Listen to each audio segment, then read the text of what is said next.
Subscribe करें और bell दबाएं ताकि कोई खबर रह न जाए।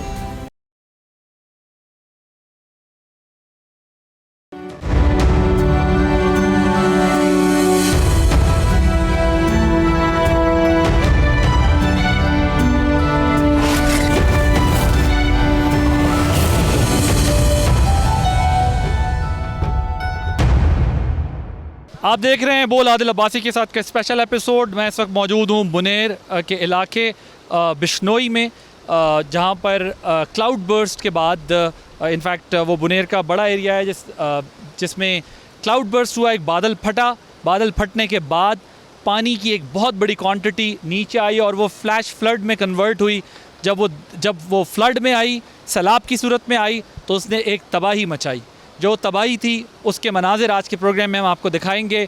अब तक तबाही के बाद क्या रिलीफ एंड रेस्क्यू ऑपरेशन हो चुके हैं उसके बारे में आपको बताएंगे। इस वक्त उस इलाके में क्या सूरत हाल है और ये सब वाक़या हुआ किस तरीके से, कितना जल्दी हुआ और उसके बाद उसके क्या असरात हैं, आज के प्रोग्राम में हम उस पर बात करेंगे। तो पहले ज़रा मैं आपको इस इलाके की थोड़ा सा अवेयर अबाउट बता दूँ, इसकी थोड़ी सी तफसील आपसे शेयर कर लूँ कि ये जो लोकेशन है इसमें तकरीबन इसकी 1 मिलियन की आबादी है बुनेर की, जिसमें ये तमाम वाक़यात हुए हैं।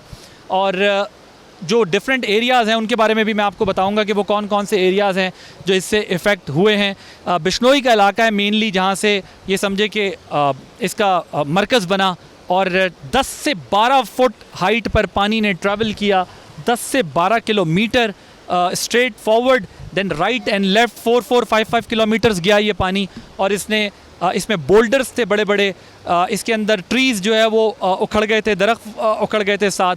और फ्लड वाटर जो था उसकी जो हाइट थी वो 10 to 12 फीट बताई जा रही है। एक इंसानी अलमिया ने जन्म लिया इस वाक़े के बाद। क्लाइमेट चेंज के बाद क्लाइमेट चेंज के जो मसाइल हैं उसका सिलसिला जारी है। पाकिस्तान उसके जो इफ़ेक्टेड कंट्रीज़ हैं उसमें टॉप 5 कंट्रीज़ के अंदर आता है कि जो क्लाइमेट चेंज से सबसे ज़्यादा इफ़ेक्ट हो सकते हैं। पाकिस्तान की कंट्रीब्यूशन शायद 5% भी नहीं है इस सारी तबाही के अंदर।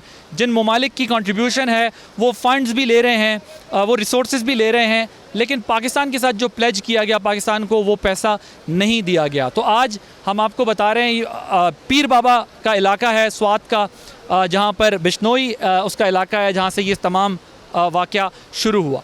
ये हम अपने मुताबिक प्रोग्राम्स में क्लाइमेट चेंज के ऊपर प्रोग्राम करते रहे हैं। अमूमन हमारे यहाँ पाकिस्तान में ये कल्चर नहीं है, क्लाइमेट चेंज को मौजू समझ के उस पर बहुत ज़्यादा बात नहीं की जाती और ऐसे गैर अहम मौज़ूआत को डिस्कस किया जाता है जिससे हकीकतन कोई ख़ास वैल्यू ऐड नहीं होती।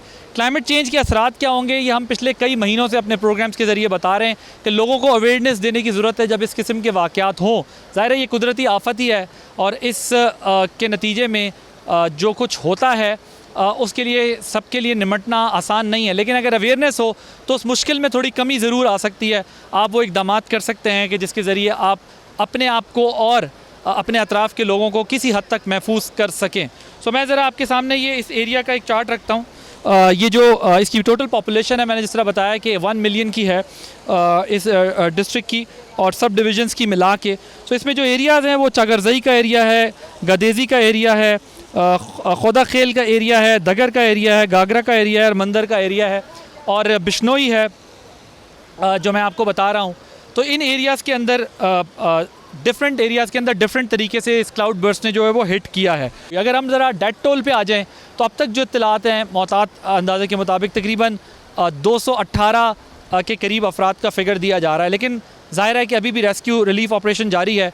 यकीनी तौर पर जो आर्मी की टीम्स यहाँ पर मौजूद हैं, इंजीनियरिंग कोर की, मेडिकल कोर की, सर्च एंड रेस्क्यू ऑपरेशंस जो कर रही हैं, रिलीफ ऑपरेशंस जो कर रही हैं, उनको अंदाज़ा होगा कि आगे मज़ीद यहाँ पर डेड बॉडीज़ भी मिल सकती हैं, उसकी भी तलाश जारी है।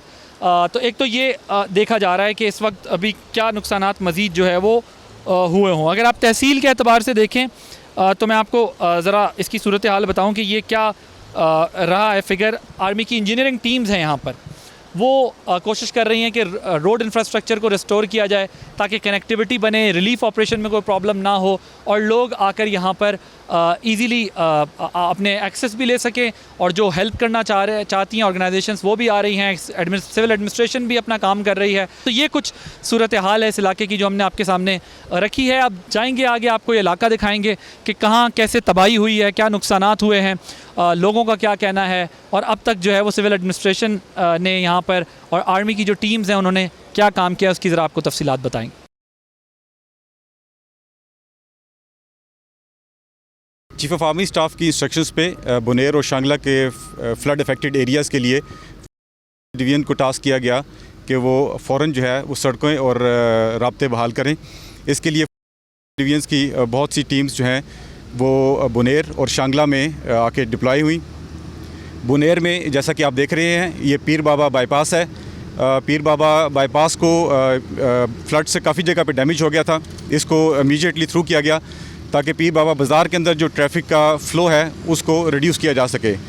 इसके अलावा पीर बाबा बाज़ार के अंदर ट्रैफिक का फ़्लो ज़्यादा होने की वजह से और मड स्लेडिंग की वजह से एक्सेस कम होने की वजह से ट्रैफिक को बहुत मुश्किलात थी, और हमने नाइट ऑपरेशंस करके ताकि लोकल्स को वहाँ मुश्किलात पेश ना आए और पीर बाबा बाज़ार को भी ओपन कर दिया गया है। ये मेरे अकब में आप देख रहे हैं इस वक्त जो ये लोग जमा हुए हैं, ये पीर बाबा पहाड़ी के नीचे ही यहाँ पर अभी एक लाश और मिली है। जिस दौरान हम ये प्रोग्राम कर रहे हैं उसी वक्त यहाँ पर एक और लाश मिली है, और इस वक्त वो रेस्क्यू की जो टीम्स हैं वहाँ पर वो लाश निकाल रही हैं। इमदादी काम भी इस वक्त यहाँ पर जारी हैं। मज़ीद भी जिस तरह हमने बताया था कि लाशों को तलाश किया जा रहा है कि अगर कोई और हैं, कुछ लोग अगर मिसिंग हैं उनकी तलाश जारी है, उनका रिकॉर्ड जो है वो लिया जा रहा है। तो इस वक्त जो आप मेरे पीछे लोग देख रहे हैं जमा हुए हुए, ये तमाम लोग वो खड़े हुए हैं क्योंकि इस वक्त आर्मी की रेस्क्यू टीमें, सर्च टीमें जो हैं वो यहाँ पर काम कर रही हैं। क्या नाम है जी आपका? नूरुद्दीन। नूरुद्दीन साहब, ये जो सब वाक़या हुआ है इस वक्त, अब तक जो इमदादी काम चल रहे हैं, आप मुतमईन हैं उनसे? बिल्कुल जी मुतमईन है। सारे पाक आर्मी, फलाही तंजीमें, सब लोगों ने बहुत कोशिश की, हमारे खिदमत की जी। ठीक, तो क्या इधर ज़्यादा नुकसानात हुए हैं इस इलाके के लोग? बस इधर सारे लोगों को दुकानें, घरें, सब कुछ, जानवर और सब कुछ लेके गए पानी ने। मेरे साथ इस वक्त मौजूद हैं ब्रिगेडियर आमिर साहब, कमांडर हैं यहाँ पर स्वात के, और सारा जो इस वक्त रेस्क्यू और रिलीफ ऑपरेशन चल रहा है उसको मॉनिटर कर रहे हैं, एग्जीक्यूट करवा रहे हैं। उनसे ज़रा पूछते हैं कि क्या सूरत हाल रही है और अब आगे जो है वो क्या काम इस वक्त जारी है, क्योंकि आर्मी की तरफ से यहाँ पर इस अंधोनाक वाक़े पर, अफसोसनाक वाक़े पर आर्मी चीफ़ ने ऐलान किया कि एक दिन की अपनी सैलरी जो आर्मी की तरफ से सैलरी है वो यहाँ पर लगेगी फ्लड इफेक्टीज़ के लिए, और राशन का एहतमाम किया गया। और इसके अलावा सर्च एंड रेस्क्यू ऑपरेशंस जो जारी हैं उसकी ओवरऑल क्या पिक्चर है, ज़रा ब्रिगेडियर साहब से पूछते हैं। कमांडर साहब बताइएगा कि ये हुआ क्या था, थोड़ा सा अगर सारा सिनेरियो आप हमारे व्यूअर्स को समझा सकें, और साथ में ये भी बताइएगा कि अब तक क्या ऑपरेशंस हो चुके हैं और अब मज़ीद क्या होने। 14 और 15 अगस्त की रात को जो है तेज़ बारिशें पूरे मालाकंड डिवीजन में देखी गई थी, जिसकी वजह से जो है सवात के इलाके के अंदर फ्लैश फ्लड्स आए थे, जबकि शांगला के अंदर, दीर में और बुनेर के अंदर लैंडस्लाइड्स के वाक़यात हुए थे। लेकिन जिस इलाके के अंदर हम खड़े हुए हैं बुनेर में, इस इलाके के अंदर जो है क्लाउड बर्स्ट का इंसिडेंट हुआ। तो हमारी बैक के ऊपर जो माउंटेन है ये पीर बाबा के नाम से जाना जाता है। इस पहाड़ के ऊपर जो है क्लाउड बर्स्ट का इंसिडेंट हुआ था, जिसकी वजह से पानी की बहुत बड़ी मकदार जो है पहाड़ से इस नाले के अंदर आई, जो अपने साथ साथ बड़े बड़े दरख्त, बोल्डर और पत्थर साथ लेके आई। तो उसने अपने साथ आने वाले जो घर हैं उनको भी मलियामेट कर दिया, और जहाँ जहाँ तक ये इस पानी का बहाव, ये बोल्डर्स और ये दरख्त गए हैं, ये उन्होंने उनका नुकसानात किया है। आर्मी ने जो अपनी रेस्क्यू रिलीफ एफ़र्ट की यहाँ पे पंपिंग की हुई हैं, उसमें 2 इन्फेंट्री यूनिट शामिल हैं और इंजीनियर की 1 यूनिट शामिल है और एक अर्बन सर्च एंड रेस्क्यू की डिटैचमेंट शामिल है। जबकि जो लोग ज़ख्मी हो गए हैं उनकी हेल्प करने के लिए मेडिकल की 4 टीमें भी इस इलाके के अंदर डिप्लाई आई हुई हैं। अभी तक जो सर्च और रेस्क्यू का जो बड़ा हिस्सा है उसमें डेड बॉडीज़ की रिकवरी शामिल है और जो इंजर्स जो लोग ज़िंदा बच के गए थे उनकी रिकवरी शामिल है। इस वक्त जो मेजर एफर्ट चली है इस इलाके के अंदर, तो जिन लवाहिकीन का कहना है कि उनके फैमिली के अफराद अभी तक मिसिंग है, जो सर्च एंड रेस्क्यू है उसकी एफ़र्ट से उनकी तलाश जारी है। दूसरी बड़ी एफ़र्ट जो है वो इस इलाके के अंदर जो है वो कम्युनिकेशन इंफ्रास्ट्रक्चर रिस्टोर करने की चल रही है, जिसके अंदर आर्मी इंजीनियर अपना काम कर रही है और इस इलाके के अंदर जो इसकी अर्बन फ्लडिंग की वजह से और क्लाउड बर्स्ट की वजह से जो रास्ते चौक हो गए थे, आर्मी इंजीनियर ने वो मुकम्मल तौर पर रिस्टोर कर दिए हुए हैं। लोगों के इश्यूज़ मेनली अभी इस वक्त क्या हैं जो आपकी असेसमेंट होगी, क्योंकि हम देखते हैं वो रिलीफ का काम शुरू होता है, एड भी आती है, लेकिन वो चैनलाइज और ऑर्गेनाइज नहीं हो पा रही होती। कई लोग अब इंडिविजुअल कैपेसिटी में भी अपना रोल प्ले करने की कोशिश कर रहे होते हैं। तो जो मेन आप लोगों ने देखा है, इस इलाके के लोगों को ज़्यादा इस वक्त किस चीज़ की ज़रूरत महसूस होती है? मेरे ख़्याल में जिन लोगों के घर इसके अंदर मुकम्मल तौर पे तबाह हो गए हुए हैं और जिन दुकानों जो मुकम्मल तौर पे डैमेज हो गई हुई हैं, उनको रिहेबिलिटेशन के अंदर जाने के लिए एक एफ़र्ट चाहिए होगी, जिसके अंदर एक गवर्नमेंट लेवल के ऊपर एक बड़ी और सस्टेनेबल एफ़र्ट जो है वो लॉन्च होगी। जो इमीडिएट नेचर की असिस्टेंस है उसके अंदर जो लोग बच गए हैं उनको सस्टेन करने के लिए सबसे पहले तो मेडिकल सपोर्ट प्रोवाइड की गई है। यहाँ पे जो हमारी आर्मी की टीम्स, मेडिकल टीम्स आई हैं, उसके अंदर मेडिकल स्पेशलिस्ट और सर्जिकल स्पेशलिस्ट हैं। इन एडिशन हमने उसके अंदर ट्रॉमा मैनेजमेंट और साइकोलॉजिस्ट जो है उनको ऐड किया है, ताकि जो लोग इस ट्रॉमा से गुजरे हैं उनकी साइकोलॉजिकल मैनेजमेंट और काउंसलिंग जो है वो की जा सके। उनको चूँकि उनके घर बार नहीं हैं तो उनको सस्टेन करने के लिए जो राशन की डिस्ट्रीब्यूशन और डेली बेसिस के ऊपर की जा रही है, ताकि उनको अपने खाने पीने के जो मसाइल हैं उनको सस्टेन किया जाए। इसके बाद जो एक रिहेबिलिटेशन एफ़र्ट की मेरे ख्याल में इस इलाके के लोगों को ज़रूरत पड़ेगी, ताकि जो कंप्लीट स्ट्रक्चर डिस्ट्रॉय हुआ है उसको रिस्टोर करके अपनी जो नॉर्मल लाइवलीहुड है वो उसको दोबारा स्टार्ट कर लें। Thank you so much commander brigadier Aamir साहब हमारे साथ मौजूद थे। आप सुन रहे थे कि अब तक रिलीफ ऑपरेशंस की क्या सूरत हाल है और क्लाउड बर्स्ट के बाद यहाँ पर क्या हुआ है, और साइमल्टेनियसली स्वात के अंदर भी फ्लैश फ्लडिंग का मसला था और वहाँ पर भी अब से कुछ देर पहले ब्रीफिंग में हमें बताया गया कि वहाँ पर तकरीबन 2000 अफराद की जान महफूज की गई, बचाया गया, क्योंकि फ्लैश फ्लडिंग से फिर भी पाकिस्तानी अवेयर है। लेकिन ये जो क्लाउड बर्स्ट का नुकसान हुआ है, ये क्लाइमेट चेंज के असरात हैं जो हम देख रहे हैं, जिसकी वजह से अब नए चैलेंजेस से निपटने के लिए तैयारी करना होगी और हालात का मुकाबला करने के लिए, क्लाइमेट चेंज को समझने के लिए अवेयरनेस की बहुत ज़रूरत है। ये यहाँ पर मेडिकल कैंप लगाया गया आर्मी की तरफ से। ज़रा आपको दिखाते हैं कि इस वक्त यहाँ पर क्या हो रहा है। आप देख रहे हैं कि लोग आ रहे हैं यहाँ पर इमरजेंसी में जिनको इश्यूज़ हैं। तो जी अस्सलाम वालेकुम। वालेकुम अस्सलाम। ये आर्मी की तरफ से जो मेडिकल कैंप लगाया हुआ है, आप लोगों ने यहाँ पर थोड़ी हमें डिटेल्स चाहिए। और ये बताइएगा, ये जो फ्लड के बाद सिचुएशन हुई है, क्लाउड बर्स्ट के बाद, यहाँ किस किस्म के पेशेंट्स ज़्यादा आ रहे हैं, इश्यूज़ ज़्यादा क्या आ रहे हैं, इंजरीज़ हैं, क्या आप लोगों को ज़्यादा यहाँ पर चैलेंजेस देखने को मिले? हमारे पास जो है वो अभी तक ज़्यादातर upper respiratory tract infection, urinary tract infection, इसके अलावा जो ट्रॉमा है हुआ है, उसके साथ जो ब्लड ट्रॉमा के साथ पेशेंट्स हैं वो आ रहे हैं हमारे पास। और यहाँ पे जो है वो वायरल कंजंक्टिवाइटिस के साथ जो है वो पेशेंट्स ज़्यादा अभी फ़िलहाल आ रहे हैं। सो कितने पेशेंट्स जो हैं ये जो आपने कैंप लगाया हुआ है अभी तक आप लोग यहाँ पर देख चुके हैं? अभी तक जो है वो मॉर्निंग से मैं अप्रॉक्सीमेटली, हम दोनों मिल के अप्रॉक्सीमेटली हम लोगों ने 200 के अराउंड पेशेंट्स देख चुके हैं। और डेली का यही रेशो? जी बिल्कुल। सो जब अगर कोई सिवियर इंजरीज़ वाले केसेस हैं, उनको फ़र्स्ट रिलीफ यहीं पर मिला है और फिर आगे गए हैं, किस तरह से उनको भेजा गया आगे? और अभी यहाँ पर क्या मज़ीद भी केसेस रिपोर्ट हो रहे हैं? सिवियर इंजरीज़ वाले अभी तक ऐसे हमारे पास आए नहीं हैं। मोस्टली जो है वो तो एक्यूट फेज़, तो वो वहाँ पे जो था फ्लड के साथ वो ख़त्म हो गया हुआ है। अभी हमारे पास जो पोस्ट उसके जो है वो वाले इफ़ेक्ट्स आ रहे हैं पेशेंट्स, और साथ में हमारे एम्बुलेंस के अपने ड्राइवर्स हैं। हाँ, अगर कोई पेशेंट क्रिटिकल होता है या कोई ज़्यादा सीवियर पेशेंट उसके साथ आता है तो हमारी अपनी एम्बुलेंसेस हैं, वो पीछे खड़ी हुई हैं, तो हम फौरी तौर पे उसको इवैक्यूएट करेंगे। Thank you so much. Thank you जी। मेरे साथ यहाँ कुछ लोग मौजूद हैं, उनसे ज़रा बात करते हैं। क्या नाम है आपका? हमारा नाम मोहम्मद खान है। खान साहब, आप मकामी हैं यहाँ के? आम ऊपर का वो घर है हमारा, निकाह के नीचे, ये सब ऊपर वो नज़र नहीं आते, उसके हाँ। नीचे हमारा घर है। ये बिश्नोई का इलाका ही है सर? बिशुने का इलाका है सब, ये कि इंडियन काउंसिल सब एक पीर बाबा जो पहाड़ी है उधर है आपका गाँव? इधर आओ। अच्छा, क्या आपका ने क्या देखा, क्या हुआ था? हमने तो ये देखा कि सुबह में उठा तो बारिश था, बहुत तेज़ बारिश था, रात से बारिश था, 2-3 दिन से हल्का हल्का बारिश था। फिर सुबह जब हम उठा तो बारिश तेज़ था, तो फिर हम अपने ज़मीन में हमारा भैंस और बैल वगैरह ये लोग हम लोग वो काम करते हैं, तो हम उधर ही गया, उसको खिदमत किया। तो फिर उस आसमान से की तरफ से वो रोशनी नहीं गिरते, वो गिरा इस तरफ ज़्यादा गिरा, हमारा को नज़र आता था थोड़ा थोड़ा, तो मगर अंधेरा बहुत था, 9-9:30 बजे का टाइम था। तो ऊपर से सैलाब आया और ये सारा घर को उठाया, लोगों को लेके गया और घरों को बर्बाद किया, इलाके को पूरा। सुना है बहुत पानी की बहुत ऊंचा था, बहुत हाइट था, 10-12 फुट हाइट। बहुत ऊंचा था।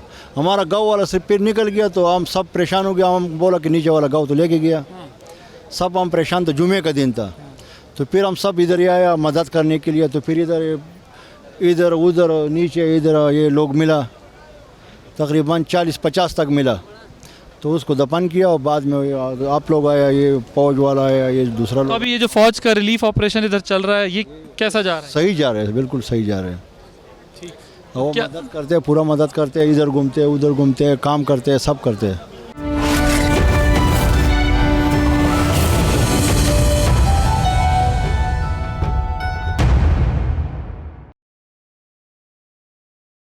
सैलाब की तबाहकारियाँ ज़रा आपको दिखाऊं कि ये बिल्कुल वो मकाम है जहाँ पर सबसे ज़्यादा वो क्लाउड बर्स्ट का जो असर हुआ था, उसी गांव में हम खड़े हैं बिश्नोई में। और ये आप देखें कि जब पानी अंदर आया तो किस हाइट पे होगा और किस खौफनाक तरीके से पानी अंदर दाखिल होगा। ये मस्जिद है जहाँ पर मैं इस वक्त मौजूद हूँ। ये इसके पंखे देखें टेढ़े हो चुके हैं क्योंकि अपने साथ वो बोल्डर लाया, बड़े बड़े पत्थर आए, दरख्त आए और बहुत तेज़ प्रेशर से पानी जो है वो आया है।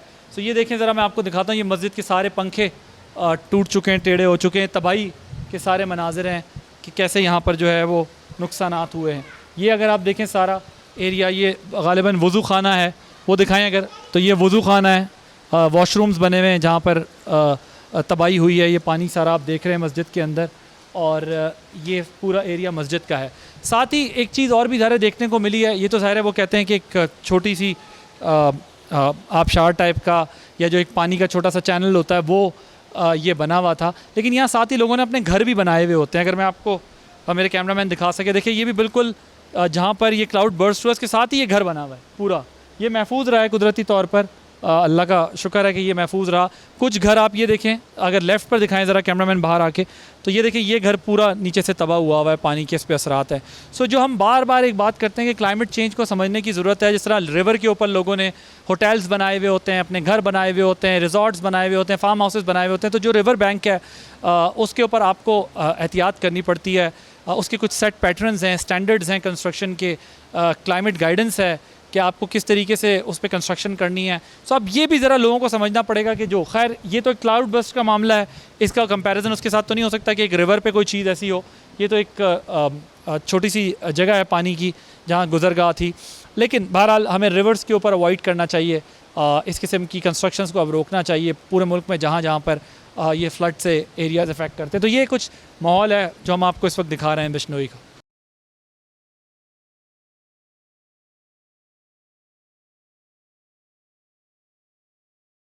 ये मकामी लोग हैं जिनको यहाँ का पता है कि ये सब वाक़या किस तरह हुआ था, क्या हुआ था। अगर आप ये देखें, ये एक मस्जिद है जिसमें मैं इस वक्त खड़ा हुआ हूँ, और जब पानी आया है, फ्लड का अंदर वाटर आया, तो उससे किस तरह की तबाही की है, क्या कुछ इसका हाल हो गया, ये आप ख़ुद देख सकते हैं।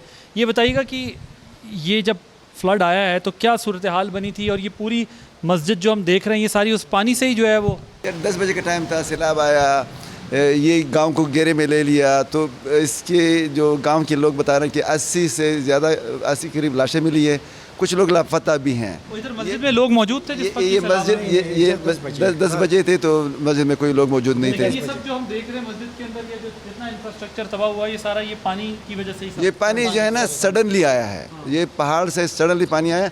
ये जितने भी आपको बोल्डर दिखाई दे रहे हैं यहाँ पर नहीं थे, यहाँ प्लेन सिंपली एक जो है ना छोटा सा एक नदी था या एक स्ट्रीम था पानी का। हाँ जी, ये जो पहाड़ है इलम का पहाड़ कहलाता है, मुलाबांडा इलम की कंटिन्यूएशन है इसकी। तो ये पहाड़ पे जो कुछ गिरा है, जो पानी सडनली पानी गिरा है, वो कह रहे हैं कि 100 के करीब जो है ना इनकी जो बर्स्ट हुए हैं। तो ये जो बोल्डर्स आपको दिखाई दे रहे हैं यहाँ पर नहीं थे, ये सारे ये पहाड़ से जो है ना पहाड़ को काट काट के इधर आए हैं। तो जो पहाड़ का जो बहाव जो नीचे आ रहा है, तो इसमें ये कि जो पहाड़ के आगे जो भी चीज़ आ रहा है, पहाड़ दरख्त आ रही है या कोई मस्जिद और कोई भी बिल्डिंग आ रही है, सबको जो है ना वो क्या कहते हैं अपने यहाँ बता रहे हैं डॉक्टर साहब के लोगों को बड़ा एक मेंटल ट्रॉमा हुआ है, ज़ाहिर है बड़ा अफसोसनाक अंदोनाक वाक़या था। तो आपकी लोगों से कुछ बात हुई है क्या, उनकी इस वक्त कैफियत है, वो क्या खौफजदा तो होंगे यकीनन, लेकिन क्या कह रहे हैं? आज जो बात हुई है ये माशाल्लाह ये यहाँ की लोकल लोग हैं, लोकल इलेक्टेड लोग हैं, तो उनसे मेरी बात हुई तो ये लोग दिल से काफ़ी इत्मीनान में हैं। ऐसे नहीं कहते हैं कि हमें जो लॉस्ट हुआ है, और लोगों ने काफ़ी सारे जो है ना ख़ुराक लेके आ रहे हैं, लोग जो है ना पानी भी लेके आ रहे हैं, कुछ ज़रूरियत इनकी हैं वो मुझे बता रहे थे। लेकिन इनको जो लोग हैं जो जिससे मुतासिर हुए हैं, जिनकी घरें जो है ना ख़राब हुई हैं, वो लोग अपने रिश्तेदारों के साथ जो है ना शिफ्ट हो गए ज़्यादातर। भाई हमारा लोग तो बहुत परेशान था, अभी तो वो आ रहे इधर पहुंच गया, हमारा लोग पहुंच से बहुत खुश हो गया। हमारा गरीब लोग से बहुत इमदाद किया, इतना इमदाद किया तो मैं बुलाता नहीं। भाई पाकिस्तान फौज जिंदाबाद, पाकिस्तान फौज जिंदाबाद जिंदाबाद। बहुत हमारा लोग उससे खुश है। भाई अभी देखो 3 दिन हो गया, 2 दिन हो गया, अभी कलोत है। हमारा गरीब लोग से खिदमत हमारा लोग किया, मैं तो खुश है उसके से, बहुत खुश है। जिंदाबाद पाकिस्तान फौज जिंदाबाद। ये बिश्नोई से थोड़ा पीछे का इलाका है जहाँ पर कैंप सेट किए गए हैं। मेरे पीछे जो आप देख रहे हैं ये साइट ऑफिस है TMA का, गदेजी सैलाब ज़दगान के लिए सिविल एडमिनिस्ट्रेशन का ये कैंप लगा हुआ है, जिसमें इन्होंने यहाँ पर टीम्स रवाना की हुई हैं जो लोग काम कर रहे हैं। ये आर्मी का कैंप लगा हुआ है यहाँ पर, और फ्लड रिलीफ कैंप बनाया हुआ सारा। आप ये देखें यहाँ पर लोग आ रहे हैं, अपने इशूज़ बता रहे हैं इनको। ये बैक साइड पे आप देखें फूड रखा हुआ है इन्होंने। यहाँ पर ज़्यादा ड्राई आइटम्स की रिक्वायरमेंट है, जो भी हम लोगों से बात कर रहे थे हमें अंदाज़ा हुआ। सो यहाँ से रिलीफ कैंप से लोगों के लिए इमदाद जाती है, लोग ख़ुद भी यहाँ के लेते हैं और यहाँ से व्हीकल्स के ज़रिए, गाड़ियों के ज़रिए भी वहाँ से लेके जाते हैं। तो ये आर्मी का कैंप लगा हुआ है, इसके पीछे सिविल एडमिनिस्ट्रेशन का था, और ये रेस्क्यू 1122 का कैंप है। ये लोग जो है यहाँ पर 1122 वाले टीम जो है वो सब यहाँ पर सेटअप किया हुआ है इन्होंने अपना कैंप।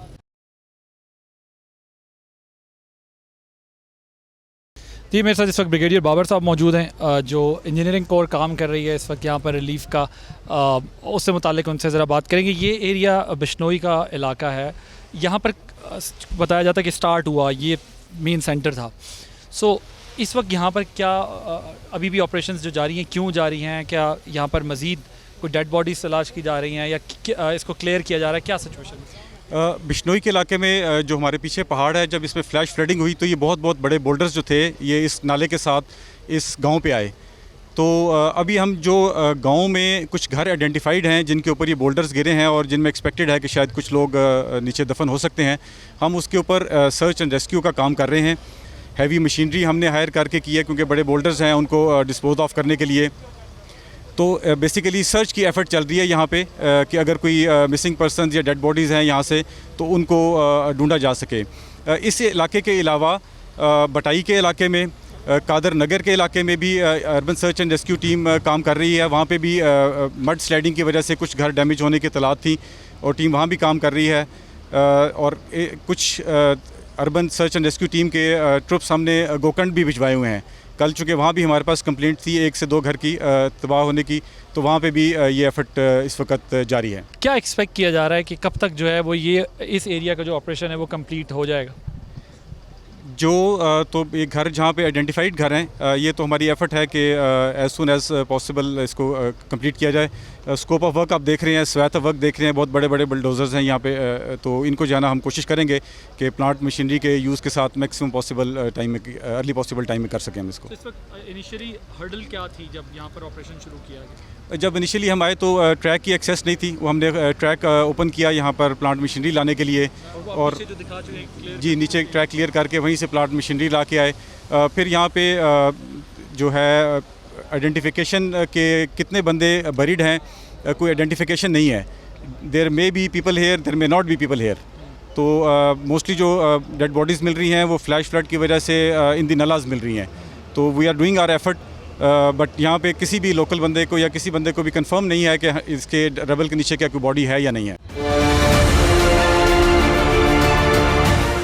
जी, ये इस वक्त आप देख रहे हैं रेस्क्यू ऑपरेशन जारी है एंड यूएसआर की टीम्स यहाँ पर मौजूद हैं, और ये इनके पास जो डिवाइसेस हैं इनका क्या काम है ज़रा ये समझने की ज़रूरत है। ये बड़ी एडवांस डिवाइसेस हैं जिसके ज़रिए ये काम कर रहे हैं, क्योंकि यहाँ मेक श्योर करना है इनको कि कोई इंसानी ज़िंदगी ना हो, कोई ज़िंदा ना हो मलबे के नीचे, कोई जानवर, कोई भी ज़िंदगी जो है वो अगर यहाँ पर मौजूद है, कोई ह्यूमन एलिमेंट है, तो ये उसको आइडेंटिफाई करें, और फिर उसके बाद यहाँ पर ये जो बुलडोज़र्स हैं और दूसरे जो ट्रैक्टर्स हैं वो यूज़ हो रहे हैं। मेरे साथ मौजूद हैं ओसी हैं हसन साहब, जो कि यूएसआर को लीड कर रहे हैं, कमांडिंग ऑफिसर हैं यहाँ पर।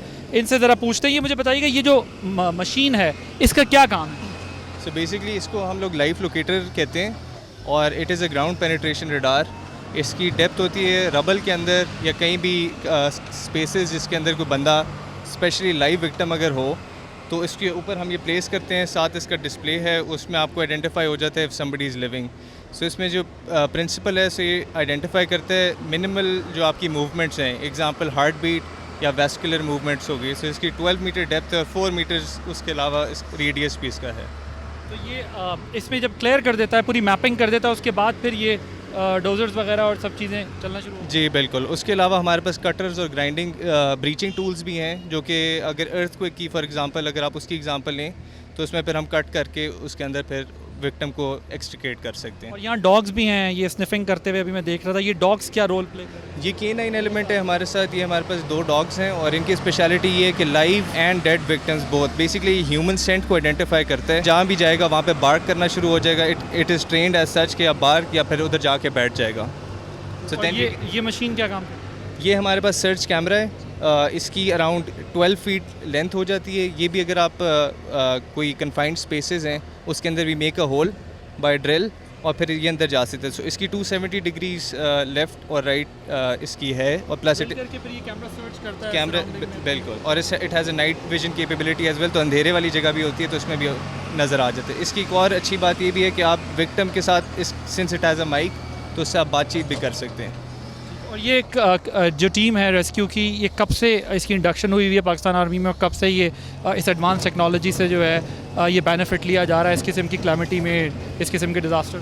सो 2010 में ये टीम रिलीज़ हुई थी in the after math of 2005 earthquake, और इनने 30 अबव नेशनल मिशंस कर चुके हैं। और उसके अलावा नेपाल अर्थक्वेक और टर्की अर्थक्वेक, उसमें भी इन लोगों ने काफ़ी पार्ट अपना प्ले किया है। पाकिस्तान की टीम गई थी? जी, thank you so much. Hasan साहब हमारे साथ मौजूद थे और बता रहे थे कि ये जो यूएसआर की टीम्स हैं ये क्या कर रही होती है। ज़रा आप अपनी बैक से दिखाइएगा जो इनकी लगा हुआ होगा। ये यूएसआर टीम है जो इस वक्त मुश्किल तरीन हालात में यहाँ पर काम कर रही है, बुनेर के इलाके में, जहाँ पर क्लाउड बर्स्ट के बाद फ्लैश फ्लडिंग हुई और एक मैसिव लेवल पर डेवास्टेशन, तबाही, नुकसानात हमें दिखाई दी। ये मेरे साथ एक साहब यहाँ मौजूद हैं जिनका ये अकब में घर भी है, जो कि क्लाउड बर्स्ट के नतीजे में तबाह हुआ है, नुकसानात हुए हैं सारे। तो ये ज़रा हमें आई विटनेस हैं, इन्होंने ये देखा सब वाक़या क्या हुआ था, आपने ख़ुद इसको विटनेस किया है, देखा है, और ये किस तरह ये सारा नुकसान हुआ? बिस्मिल्लाहिर्रहमानिर्रहीम। मेरा नाम ज़ियाउल्लाह है। सबसे पहले मैं आप लोगों के शुक्रिया अदा करना चाहता हूँ तहे दिल से कि आप लोग आए और हमारा आवाज़ और लोगों तक पहुँचाए ताकि लोग आए और हमारे मदद करें। सबसे पहले जो इसको हमने नाम दिया है 9/11, क्योंकि ये 9 बजे शुरू हुआ था। पिक्स ये जो जितना भी रेला था ये 9 बजे शुरू हुआ था और 11 बजे तक ये मुसलसल बहता रहा, मुसलसल, और ये लावा था, ब्लैक लावा था। तो उसकी वजह से मैं आई विटनेस हूँ कि मैंने बाज़ लोगों को भी बचा था, रेस्क्यू किया था इस घर से, इस घर के छत से मैंने खुद रेस्क्यू किया, मैं खुद ज़ख्मी हूँ अंदर बाहर सारा, तो उसकी वजह से मुझे भी काफ़ी दिक्कत हुई। लेकिन पहले दिन से लेकर अभी तक जितने भी जी बिल्कुल ये सारे, ये आप देख सकते हैं ये सारे, तो ये हमारा अपना घर है इधर। तो जो ये तकरीबन ये 2 घंटे के अंदर ये सारा कुछ हो गया। थोड़ा बारिश तो रात से थी, बारिश था, लेकिन उस बारिश तो पहले भी हुआ था, 1 महीने 2 महीने मुसलसल बारिश हुई थी, लेकिन कोई इस तरह का वाक़या नहीं आया था। शायद किसी को वो क्लाउड बर्स्ट का अंदाज़ा ही नहीं है कि वो, क्योंकि उसमें वो गरज चमक और बात, लेकिन जब पानी खड़ा होता रहा, बढ़ता रहा, तो वो जिन लोगों ने अपने आंखों से देखा, तो किसी ने मस्जिद में ऐलान किया कि भाई अपने घरों से निकलो, बचा लो अपने आप को। तो जितने लोगों ने कोशिश की कि निकलने का टाइम मिला तो वो निकले, जिसको टाइम नहीं मिला, क्योंकि ऑटोमेटिक ये सारा कुछ हुआ था, इसमें किसी को 5 मिनट भी नहीं, क्योंकि इस घर वाले वहाँ हमारे घर तक नहीं आए थे, इतना टाइम इसमें नहीं था। ऑटोमेटिक ये तकरीबन 30-35-40 फुट ऊपर पानी आ रहा था और लोग अपनी नज़र से थे, वो वहाँ से जब शुरू हुआ तो लोग देख रहे थे। तो जितने भी लोग ऊपर थे, जिन लोगों का बस चलता था, वो लगा लोगों को खबरदार किया कि सर, लेकिन जो लोग बच गए वो बच गए, जो नहीं बचे वो शहीद हो गए। कितने अफराद यहाँ के जो सारा एरिया है, ये एरिया जो है ऊपर से लेकर यहाँ तक तकरीबन 2 से लेकर 300 घर जो है वो तबाह हुए फैमिली के साथ। और इसमें अभी तक ये अंदाज़ा नहीं हुआ है कि कितने मरे कितने नहीं, लेकिन अप्रॉक्सीमेटली अगर मैं बताऊँ तो तकरीबन 350 से लेकर 400 तक लाशें जो है वो बरामद हुई है, और 350 से लेकर 400 तक लाशें जो है वो अभी तक गायब है, मिसिंग है। अपने प्यारे जो है उसके अपने प्यारे वो ढूंढ रहे हैं, ढूंढने में मसरूफ़ है। आप इधर ही रहते भी इधर हैं? जी मैं इधर ही रहता हूँ, हमारा ये इलाका। तो ये आर्मी के जो रिलीफ ऑपरेशन शुरू हुए यहाँ पर, किस तरह से ये सारा शुरू हुआ और किस तरह आप लोगों के लिए सारे प्रोसेस में हेल्प हुई जब आर्मी के यहाँ पर रेस्क्यू टीम में आई?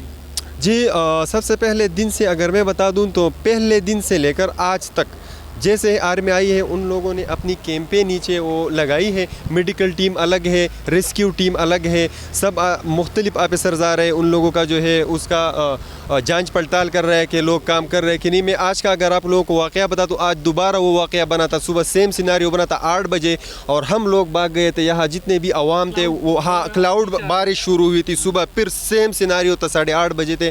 ये लोग आर्मी इधर खड़ी थी और हम लोग इनको मिन्नतें कर रहे थे कि आ जाओ, आप लोगों का नुकसान हो जाए, हमारे साथ साइड पे हो जाओ। फिर हमने ज़बरदस्ती 2 बंदों को यहाँ से वहाँ तक ले गए और बाकी लोग इधर खड़े, ज़बरदस्ती 2 आर्मी के बंदे, वो लोग भी नहीं जा रहे थे। तो वो लोग दिल और जान लगा के इधर वो लोगों की हिदमत कर रहे हैं, लोगों की हेल्प कर रहे हैं। जितने भी प्राइवेट ऑर्गेनाइजेशंस आई है, जितने भी पुलिस आई है, जितने भी आर्मी आई है, उन लोगों ने जान लगा के, दिलो जान लगा के। एक तो वैसे लोग आते हैं, पूछते हैं, फिर जाते हैं, इस तरह नहीं है सिनारियो चेंज है। अपने प्यारे उतने मेहनत नहीं कर रहे जितना ये लोग कर रहे हैं यहाँ पर। तो मैं इसलिए पाकिस्तान की आर्मी की, सब सोशल मीडिया की, सबकी मैं तहे दिल से शुक्रगुजार हूँ। इसलिए इसके इन बातों पर मैं उन लोगों का ये नारा लगाना चाहता हूँ कि पाकिस्तान जिंदाबाद, पाकिस्तान आर्मी जिंदाबाद। जी शुक्रिया, बहुत शुक्रिया। जी आप गुफ्तगू सुन रहे थे, यहाँ पर ये मकामी हैं जिनका घर तबाह हुआ और उसके बाद ये कह रहे हैं कि मैं ख़ुद भी रेस्क्यू ऑपरेशन में हिस्सा लेता रहा। और आज सुबह फिर एक सूरत हाल डेवलप हुई, क्योंकि हम भी जब सुबह आ रहे थे तो एक्स्ट्रॉर्डनरी बादल भी थे और बादल कुछ लो लेवल पर भी थे। हमने पीछे भी विटनेस किया, स्वाबी के बाद से हमें ये महसूस हुआ कि कई जगहों पर बादल बहुत लो लेवल पर थे, जो कि एक अनयूजुअल था, कभी इस तरह नीचे देखा नहीं। सो ये वो इलाका है जिस पर कि आप तबाही के मनाजिर यहाँ पर देख रहे हैं। सूबाई हुकूमत ने ऐलान किया कि 20 लाख रुपए फ़ीकस जो शख्स है जो इस अफसोसनाक अंदोनाक वाक़े में जाँ बहक हुए लोग, एक शख्स के 20 लाख रुपए दिए जाएंगे सूबाई हुकूमत की तरफ से, और ज़ख्मियों को 5 लाख और 10 लाख इस किस्म की इमदाद का ऐलान किया है। यहाँ पर आर्मी की रेस्क्यू टीमें काम कर रही हैं, सिविल एडमिनिस्ट्रेशन यहाँ पर काम कर रही है, और ये बता रहे हैं कि मिल के सब बहुत मेहनत से एफ़र्ट करके यहाँ के लोगों को रेस्क्यू कर रहे हैं और अपना ज़ोर लगा रहे हैं। और जज्बा हुब्बुल वतनी के तहत ये हमारा वतन है, जब भी कोई क्राइसिस हुआ है तो पाकिस्तानी कौम ने बहुत इत्तेफाक, इत्तेहाद और के साथ जो है वो उससे निपटे हैं, चाहे वो ज़लज़ले हों, चाहे वो सैलाब हों, चाहे वो कुदरती दीगर आफ़ात, और अब क्लाइमेट चेंज के असरात जो है उसके लिए भी कौम यकजा है, मुत्तहिद है। अगर ज़रूरत है तो इस बात की कि अच्छी प्लानिंग की जाए, अच्छी स्ट्रैटेजी बनाई जाए, क्लाइमेट चेंज के क्राइसिस के लिए लोगों में अवेयरनेस भी दी जाए। ज़ाहिर है ये कुदरती आफत है, इसको कोई रोक नहीं सकता। जब ये आ जाए तो फिर क्या करना है, ये बहुत इंपॉर्टेंट है। उसके लिए अवेयरनेस देने की ज़रूरत है, उसमें मीडिया का बड़ा रोल है कि मीडिया भी लोगों को ये अवेयरनेस दे। बतौर कौम हमें बहुत ज़िम्मेदारी के साथ इस मामले में आगे बढ़ना होगा। क्लाइमेट चेंज की ज़िम्मेदारी पाकिस्तान पर नहीं है, उन ममालिक पर है जिन्होंने कुछ ऐसे इनिशिएटिव्स लिए जिसकी वजह से दुनिया में जो है वो नेचर इन डेंजर हो चुकी है। लेकिन पाकिस्तान सफ़र कर रहा है, पाकिस्तान टॉप के उन मुल्कों में आता है जो क्लाइमेट चेंज की वजह से मुतासिर हो रहा है, और जो दुनिया ने पाकिस्तान से वादे भी किए पैसे देने के, पाकिस्तान की मदद करने के क्लाइमेट चेंज में, सैलाब हो या फिर दीगर जो उसके असरात हैं, तो वो दुनिया वादे पूरे करती दिखाई नहीं दे रही। सो आज के प्रोग्राम में हमने आपको बताया कि बुनेर के इलाके में उसके सब डिवीज़न में क्या कुछ हुआ, क्या नुकसानात हुए हैं, किस किस्म के मसाइल का सामना लोगों को रहा।